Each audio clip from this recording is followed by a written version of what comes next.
రేపు రాష్ట్రానికి ప్రధాని మోదీ సాక్షి న్యూఢిల్లీ ప్రధానమంత్రి నరేంద్ర మోదీ గురువారం ఆంధ్రప్రదేశ్ రానున్నారు. విశాఖపట్నంలోని పూడిమడక వద్ద ఎన్టీసీ గ్రీన్ ఎనర్జీ అతడి హామీ ఒక పరిశ్రమ లేదా కంపెనీ పెట్టాలంటే కనీసం 2 లేదా అంతకు మించి ఉండాలి. పెట్టుబడులు పెట్టాలి అనుకుంటాము, కానీ ట్రెండ్ మారిపోయింది. ఒక్కొక్కరే ఇప్పుడు డబ్బులు సమకూర్చి కంపెనీ పెట్టేస్తున్నారు. దేశంలో 2024 నవంబర్ 30 నాటికి యాక్టివ్గా ఉన్న కంపెనీల సంఖ్య 15 లక్షలు. ఇందులో ఏకైక కంపెనీల సంఖ్య 22. ఈ విధంగా ఒక కంపెనీ పెట్టాలంటే ఎంత బాధ ఉంటుందో తెలుసు.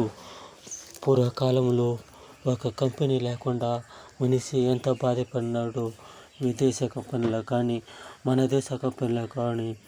ఇప్పుడు ఒక కంపెనీ పెట్టడానికి సులభంగా అన్ని వసతులు సమకూరుస్తాయి. అందుకే దేశ పురోగతి